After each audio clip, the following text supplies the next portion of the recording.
Hey guys, today I'm at Southwest Virginia Wildlife Center of Roanoke rehabilitation area, and what brings me here is, if you've seen in the video before, the cottontail rabbits I brought in. I mean, we'll just show you around a little bit. And I met a wonderful woman named Sabrina Garvin, and just like to let her talk about her wonderful facility she has here. Thank you, Jeff. We are actually a nonprofit wildlife veterinary clinic supported by public donations, but yet we're governed by the state and federal guidelines of what we can and cannot do with wildlife. Especially in the state of Virginia, wildlife is protected and you're not allowed to rear wildlife unless you have permits, and the same with the birds. Any protected migratory bird, you must have a permit, a separate one, over and above the state in order to work with wildlife. We also have education birds on site that we will come out to tell you about what we do, and glad to do civic groups, scouts, and we have 4 ambassadors that we bring out. The ambassadors are not releasable. Our objective here is to keep as many animals first out in the wild before bringing them in, and then the ones that we take in, we rehab, injured and orphaned, and we want to make a viable animal released back out into the wild. I don't say make one, we want to make sure we rehab one. And certain species need to go back to the swamp, some need to be at the forest area, so we don't release on site. We actually take animals and release them in a proper habitat. And we're about conservation and ecology because we deal with a lot of toxins that animals have ingested. We occasionally get some that are shot. So we have to deal with a lot. We have a vet on site that gives great veterinary care, and we work with other centers. If they have a special species such as a crow that they work with, we will transfer so that the crow will be with other species.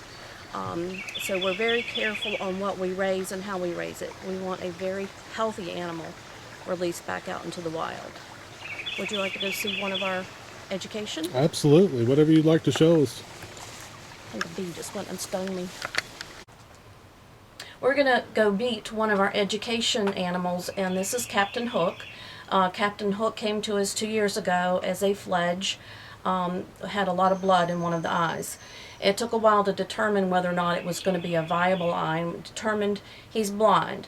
Hawks have to have 2 eyes in order to be released. They have binocular vision, and whereas an owl can have 1 eye and be released. And a hawk, because he doesn't have perception, he can see a mouse running through a field, but when he actually gets up to it, if the mouse shoots in the opposite direction, he wouldn't be able to capture it, and therefore he'd starve to death. And this is Captain Hook, and he's named Hook because he actually has a talon growing out of his left neck area, which is actually very rare. But this is a broad-winged hawk that's native to Virginia, and he goes out to programs with us so people can see our beautiful wildlife. He's gorgeous. One of the smaller hawks in our area, but that's Captain Hook. He's absolutely gorgeous.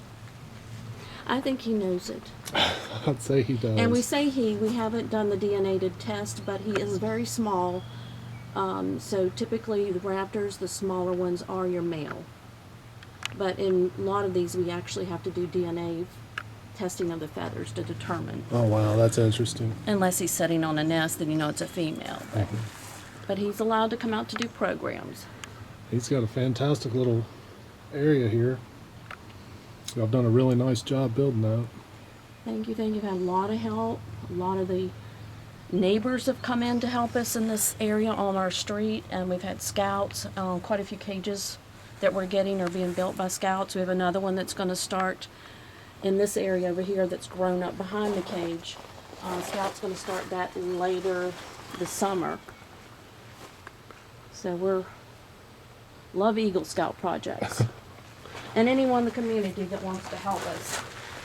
But for information, the hawk raised, now he's an education, but most of the hawks run about $1.50 a day to $3 a day for a great horned owl to feed them, because that's how much the mice cost. Wow. And we don't have any, yes we do. Are they weighing anymore? They may be inside being weighed. Let me look.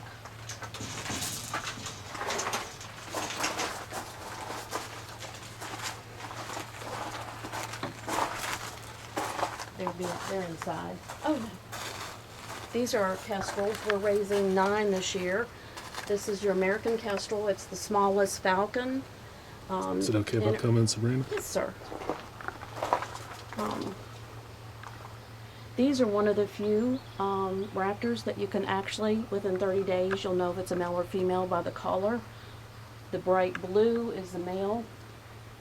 But these are the smallest falcon. They can actually catch food larger than themselves, because when they dive, they're so fast, they go in and pop them behind the neck.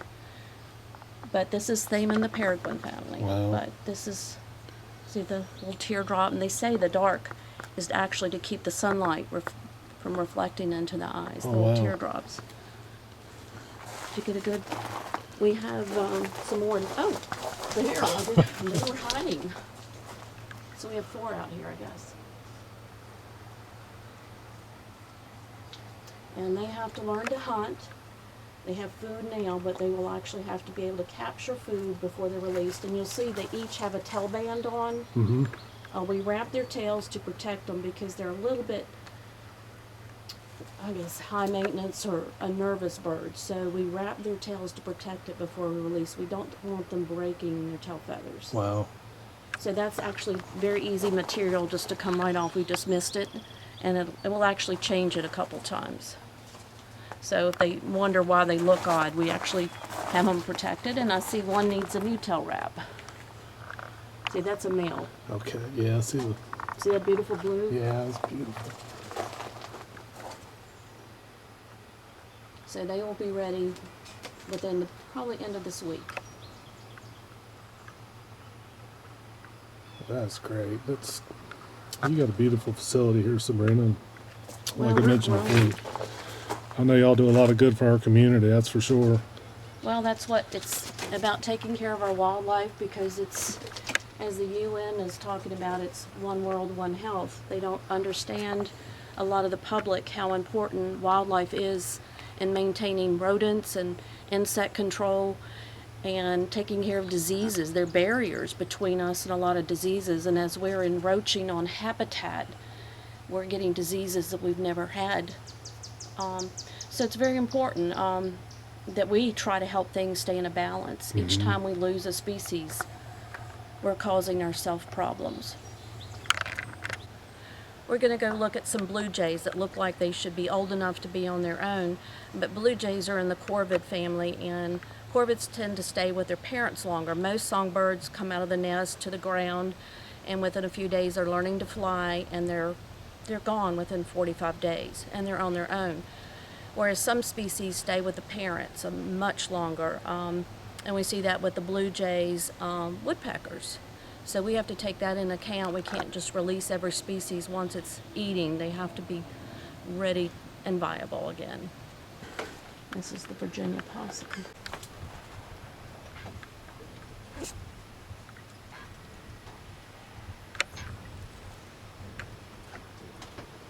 What brings them here, Sabrina? A lot of times we get possums in where mom has been hit and the babies are crawling around her, or a rehabber like me, if I see one that's just been hit, I'm going to stop and pull it off the road and check the pouch if it's a female for babies. Mm-hmm. Occasionally people will be outside and they might find one that's small, and typically if it's reaches tail to head and it fits in your palm, it still needs to come in. It would be with its mom, because she can have up to 13. Oh, wow. And mom's a gypsy, she's wandering around, they're hanging on, and she does not understand. If one falls off, she doesn't turn around to come and get it. Wow. And we'll talk later about why possums are important. Okay, excellent. What are you doing?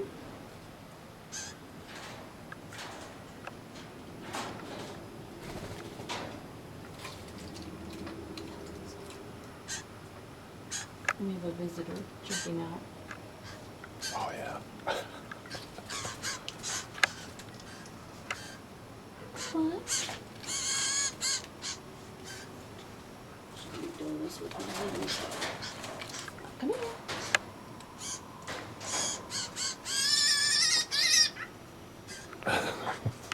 And we don't want them to be habituated when they leave. We want to make sure they're not going to fly down to someone. So it just takes a little bit longer. They'll be left out here until they...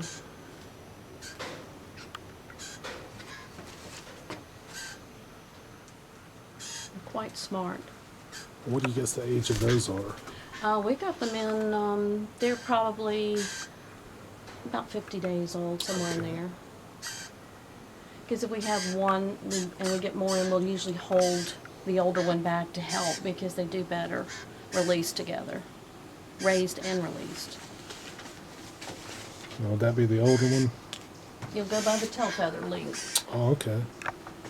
Because in the wild, this would be perfectly fine.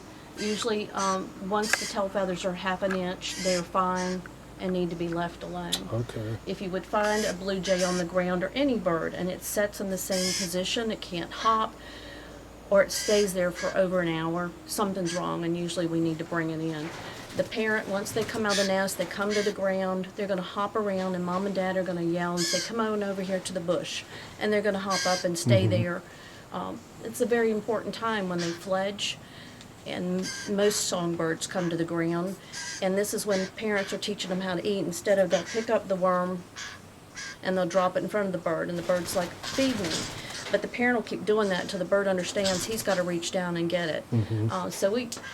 An older bird teaches them much quicker on how to eat food. Helps us out, because what happens in nature takes us a lot longer in captivity to get these birds to do. I guess it's like with any animal. You know, the young ones always have to learn from the elders. And some animals just come out and know what to do, but with the birds, it's real important that they have. We find it helps us, and it's real important for their development. Our first priority, though, is if it's a healthy bird and the parent's around, we want it left, because the parent does a better job anytime than we can. Right, sure. Squirrel man walks Yeah, in. Mr. Squirrel's checking everything out. He thinks there's got to be some food in here.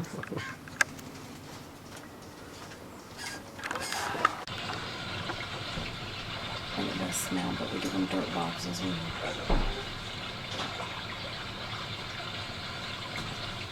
How old do you think that little guy is? I'll tell you about the weight. 62 weeks.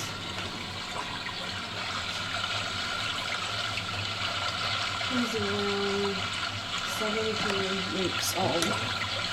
They don't come out of the pouch till they're 2 months old. Oh, really? Yeah. 2 months.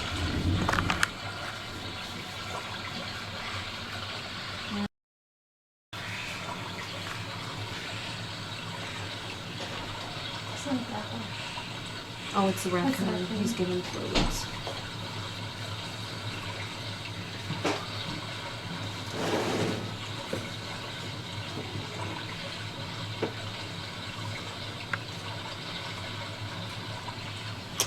It's a gray fox. It sure is. It's beautiful.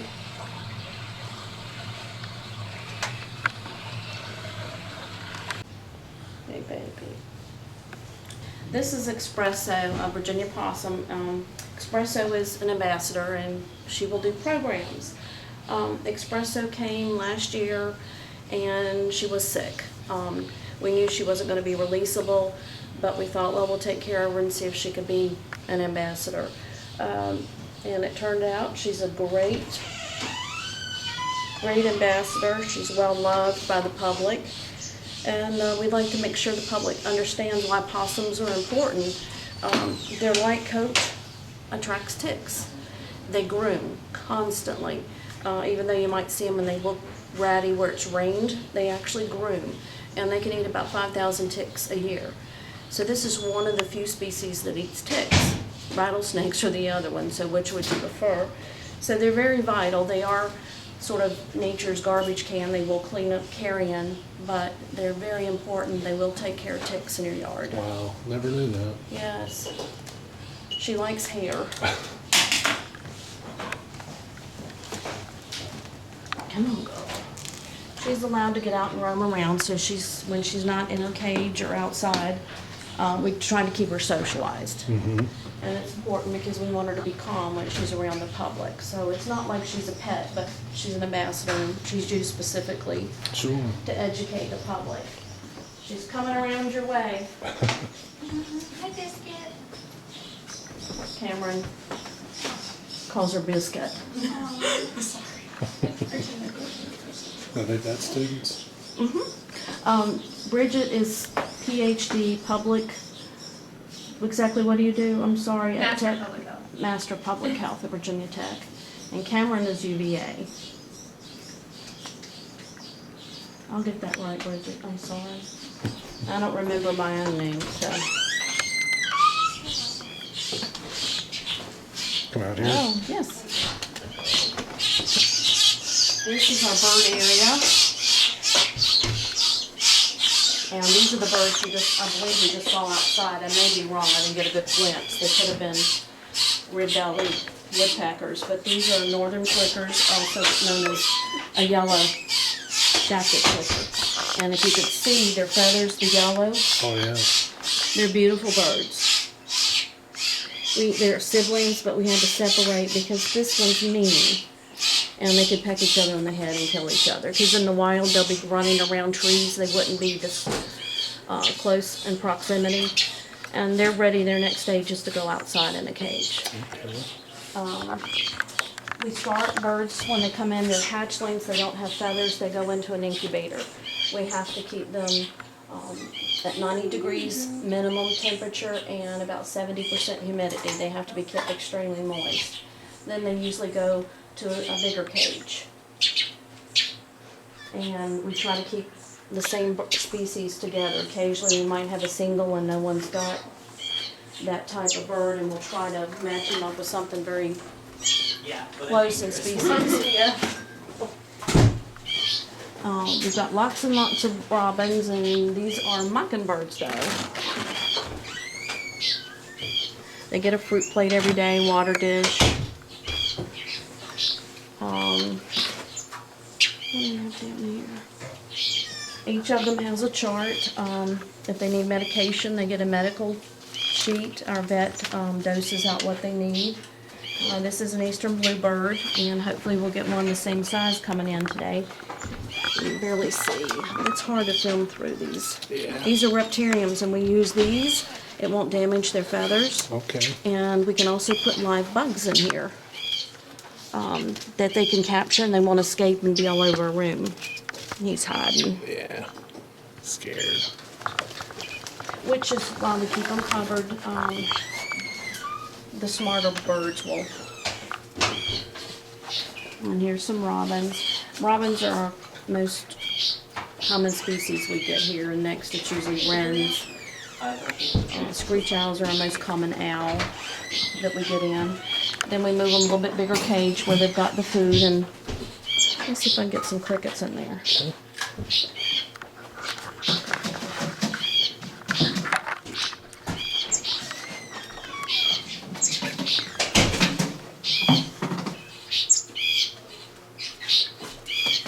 So we have a lot of different foods we buy because each species eats a lot of different foods, and we want to try to give them a very healthy diet. We can't replicate what's in nature, but we can do a good job with other foods Right.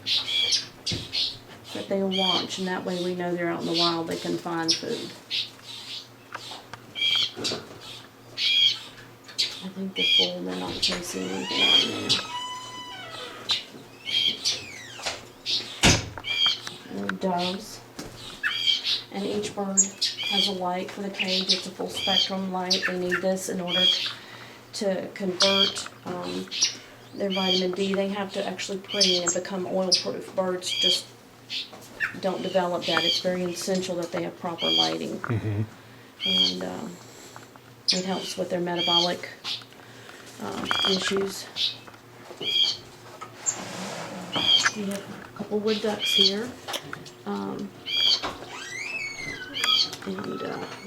they have nest box. These would be in a cavity in a tree, and then when they would come out and follow mom around, they actually cut the tree down these were in, and the only survivors were these.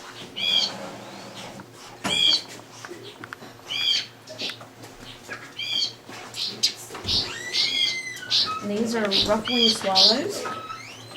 Someone called me and they had found parking lot of about 3, and they were dead, and so we found these. Wow, okay. And they're really, don't see them a lot, but we have adult birds we keep vaccinated, come in from cat attack, hit windows, and they stay behind. We just try to keep them where they weren't distressed, so we keep a cover. We keep our bats, when we have bats, they're back here. Okay, so we gave him some little flowers You have 2 nights in a purple. row. He's very, very skinny, but they fed him Yeah. goat's milk, so he's bloated. Oh, Lord. Purple, red, green. Like his spine is very prominent. Did we should give him some Lexapro, or we just hot? He just came in a little bit ago. What would you like to do? Thank you. Yeah, I was gonna do It's anything about else. 100 cc's now, Yeah. and then we could give him Lexapro but fluids. Okay, I don't know. This is, unfortunately, this fawn has bloated, where good-hearted Samaritans found the fawn and then immediately start feeding. He's bloated, and this is GI distress. It's painful. The first thing we do with any animal is we hydrate. We never feed. And we ask the public, don't feed animals. We would rather have a hungry animal than one that someone's fed an improper food. It's maybe that it's not improper, but it's the timing of how often, how much. You can overfeed and cause bloating. But this is painful for this fawn. Said someone gave it goat's milk? And it's goat's milk might be okay, but it's how much did they feed, how often, and overfeeding can easily cause this. And the fact that I don't know the history, if it was with mom, and then they come in and find it thinking it's an orphan and they feed it. Mom's milk lasts all day long. It's much more rich. So they may think it's hungry one. But if this one was calling out, so it sounded like it needed to come in, but also they don't understand that all fawns have to be stimulated, and that can cause even more problems. Yeah, folks, it's best just to leave this wildlife alone and let the professionals deal with it. Ever have any questions, we want them to call us, and if we're not close enough, you can go under the Virginia Department of Game and Inland and hit wildlife, and then you can find one by county. If you're in a different state, they have Department of Natural Resources. Most states have rehabbers listed because most have to be permitted, as far as I know, especially with birds. You have to be permitted through the federal government. Let's see. For folks in our area, in the Roanoke area, what would be a good number they could contact you guys at? 540-798-9836.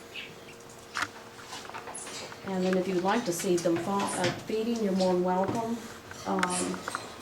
Here's a cage we've got robins in. And so we try to put the dirt, to replicate the dirt where they would actually be scavenging or foraging for food and worms. They've got water dish for bathing, and we put different heights of sticks. We're actually short of cages. We need some cages. We need outdoor cages, so we're actually backed up right now because we want cages large enough they can fly and they strengthen their pectoral muscles, so we know that out in the wild they're strong enough to fly and capture food. So they're on hold till they get a bigger cage. Each year we get more and more animals in.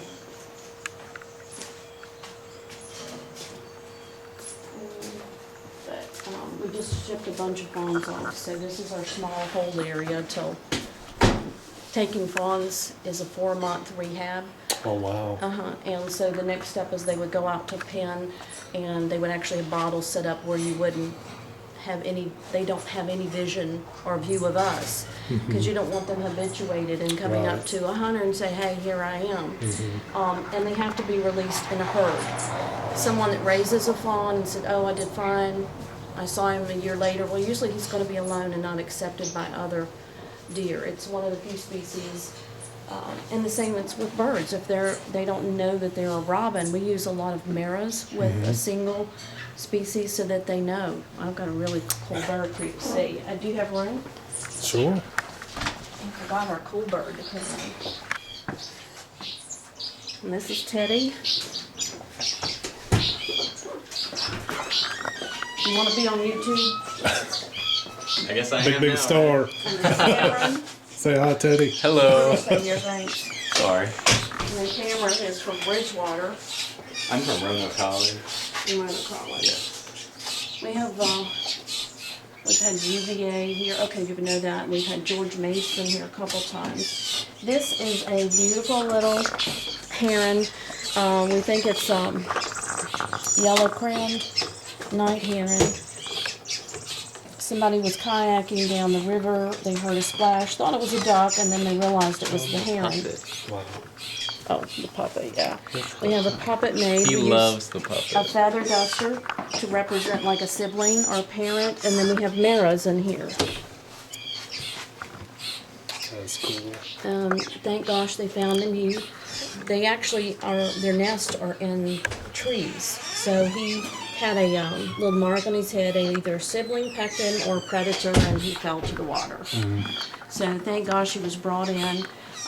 We usually get about 3 or 4 a year, so I hope a sibling comes in, but at the same time I don't. And then we've got a blue jay with a broken leg that we've got to reset again. These are our incubator, a little bit closer up. But the food this one eats, it's we have to feed him a lot of fish. This represents how often they have to be fed, every 20 minutes. Oh, okay. Every 20 minutes.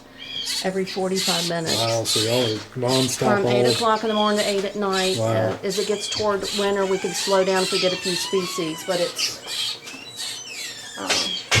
mammals. Some of them, when they're neonate and have no hair, they actually are fed throughout the night, maybe every 3 to 4 hours. Wow. We'll take turns because it's exhausting. While they're getting ready, I'll show you one more. They're facing the crates because these are more kestrels in different stages. These are the babies, and they're starting to actually, you can see the collars around the face starting to come in. And we're facing them with the older so that they're familiar. Oh, okay. And then these will go out with the others, or hopefully the others will be released soon. But within the next 2 weeks, we'll know what sex they are because their feathers come in that quickly. And y'all facing for comfort issues, I would assume? Yes, and in training, they're looking at their own species. And that's the same reason we use mirrors, just so that they see their own reflection. It's very important because you don't want this bird thinking I'm its mother, and Right. hawks will and fly down on someone's shoulder while they're walking along a sidewalk. So it's real important. We try to keep them covered, and they know that door sound. When we open it, means food. Gotcha. That's why they got all excited. We even have timers that we set to feed birds to remind us, and we found when the timer goes off, the bird starts. Because we can get so busy. And I think if you want to catch them when y'all got ready to feed fawns.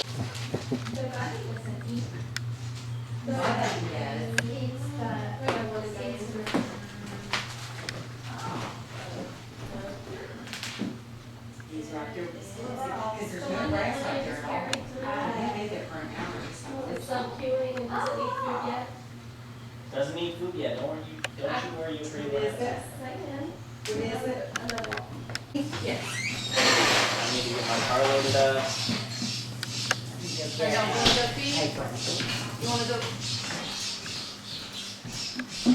They're ready to feed. Oh, cool. Here you go, Jeff. Thank you.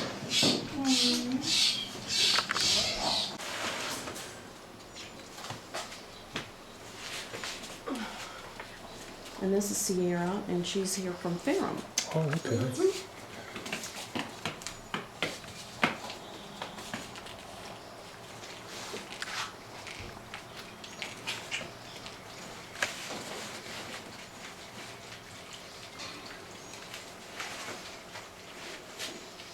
Is that a type of formula?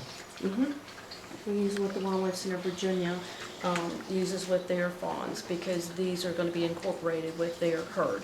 So it's real important that you don't change formulas. So if we get one in that's been eating We've had everything from children's formula to goat milk to milk out of the refrigerator. We have to take them off of that, get them on hydrated with fluids, and then we move them on a dilute and then move them up to full strength to keep them from having GI problems and bloat and loose stool. If they have loose stool, we can't put it in with the herd. Put your feet down.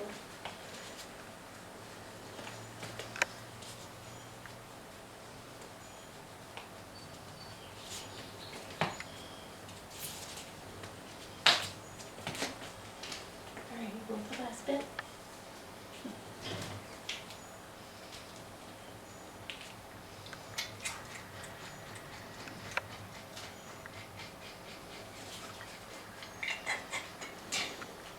When you're wiping the hindquarters, what was that exactly for? To stimulate them to use the bathroom. Okay. In the wild, when they're nursing, the mother will naturally stimulate them to use the bathroom. Wow. So that it actually encourages them while they're nursing here. It's more natural to them to do it at the same time. Okay. But sometimes they get a little bit rowdy and you have to do it individually. This is Greg Porter. He's an intern from Radford College this year. He's feeding our warbling vireo, I believe is what this is. It's a precious little bird.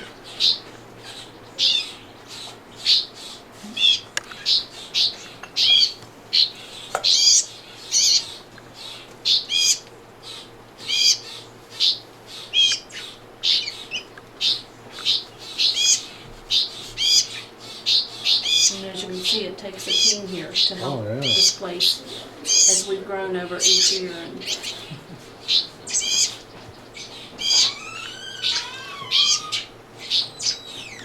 Well, Sabrina, it's obvious that it takes quite a significant amount of money to run this facility. If people in our area wanted to donate, who could they contact? Or they can contact our number, they can mail directly to our address, or they can go to our website, southwestvirginiawildlifecenter.org, and we actually have the ability to donate on site, and it'll immediately print you up a receipt. Okay, excellent.